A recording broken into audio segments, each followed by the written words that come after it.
In this video, we're going to look at another example using sampling distributions of the sample proportion p hat.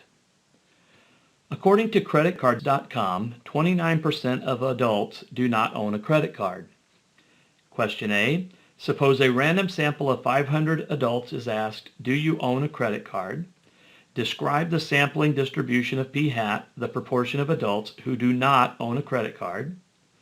B, what is the probability that in a random sample of 500 adults, more than 30% do not own a credit card?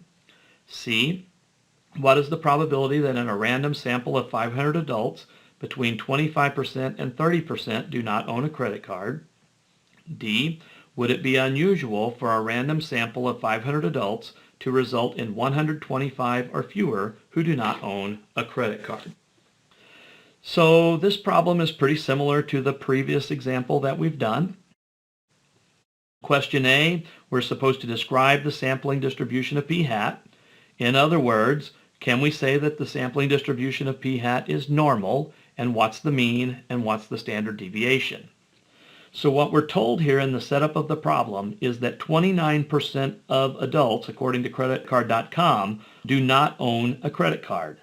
So the proportion of success, people who don't own a credit card, for the population is 0.29. That's being told to us here. And we're choosing a sample of 500 adults. So for our sampling distribution, n is going to equal 500. So again, can we describe the sampling distribution of p hat if we're looking at the sample proportion out of the 500 adults?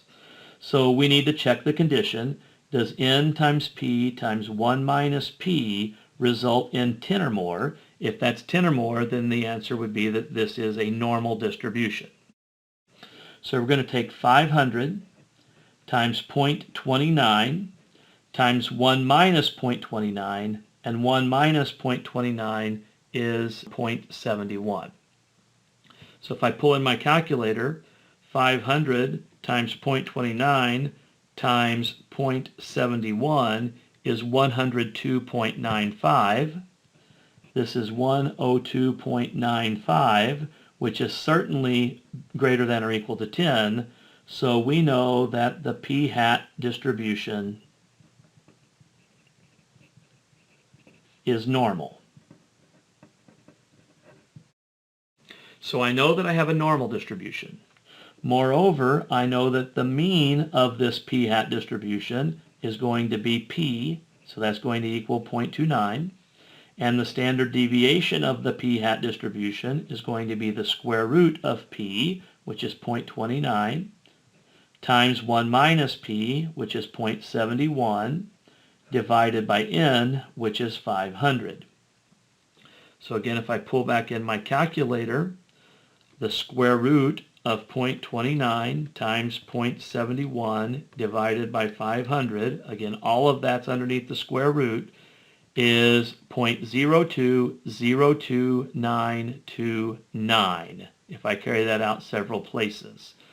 So this is 0.0202929. So I know I have my p hat distribution is normal with a mean of 0.29 and a standard deviation of 0.0202929. So question B, what is the probability that in our random sample of 500 adults that more than 30% do not own a credit card?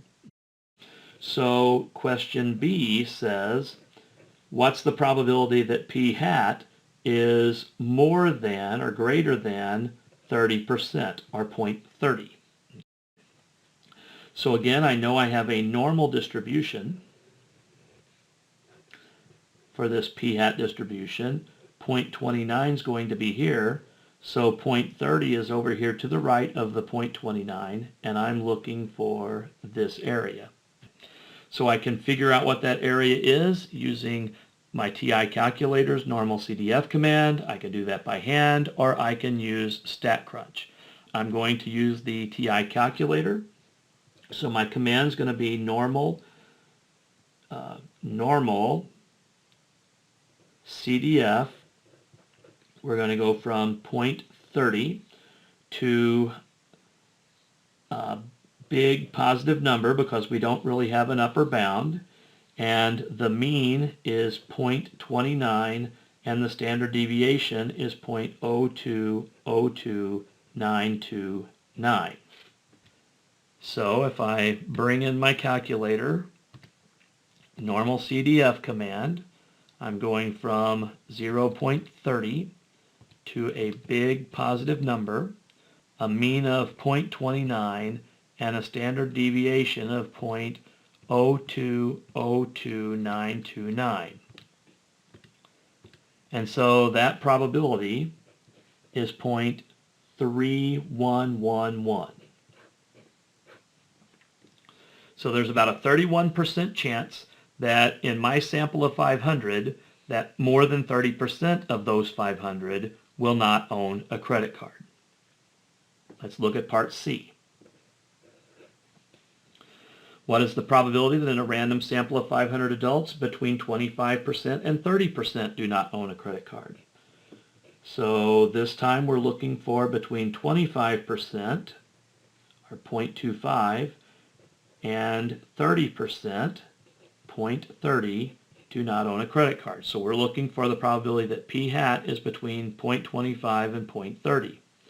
So again, I'm talking about the same p hat distribution.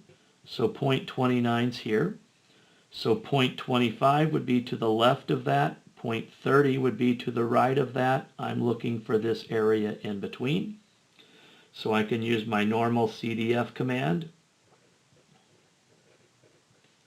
This time we have a left bound of 0.25, a right bound of 0.30, a mean of 0.29, and a standard deviation of 0.0202929. So if I bring in my calculator again, my left bound is 0.25, my right bound is 0.30, my mean is 0.29, my standard deviation is 0.0202929, and so that gives me a probability of 0.6646. So in my sample of 500 adults, the probability of obtaining between 25 and 30% of them that do not own a credit card is about 66.5%. Part D, we want to know, would it be unusual for a random sample of 500 adults to result in 125 or fewer who do not own a credit card? We're going to need to do that on a different sheet. So in Part D, we're being asked, would it be unusual for a random sample of 500 adults to result in 125 or fewer who do not own a credit card? So, in other words, would the number of individuals out of the 500 be 125 or fewer? So they didn't give us the question in terms of a proportion, they gave it in terms of the number of individuals.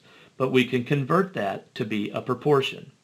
So if x equals 125 and if n equals 500, then p hat is going to equal 125 divided by 500, and 125 divided by 500 is 0.25. So this is equivalent to saying what is the probability that the proportion is less than 0.25, less than or equal to 0.25, I should say. So if I think about my p hat distribution, again, I know it's normal. I know that the mean is 0.29. So 0.25 would be over here, and we're looking for this area. So I can do normal CDF. We don't have a lower bound, so I'm going to use a big negative number. Our upper bound is 0.25. Our mean is 0.29. And our standard deviation is 0.0202929. So if I bring in my calculator, I'm going to second distribution, normal CDF. In this case, we don't really have a lower bound, so we're going to use a big negative number. So negative 10 to the 99. My upper bound is 0.25.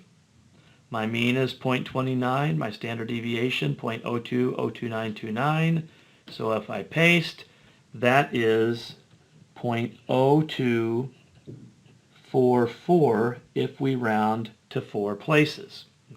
So our question was, would it be unusual for a random sample of 500 adults to result in 125 or fewer who do not own a credit card? Well, in this case, our probability is less than 0.05, less than 5%. So to answer that question, it is yes, this would be unusual.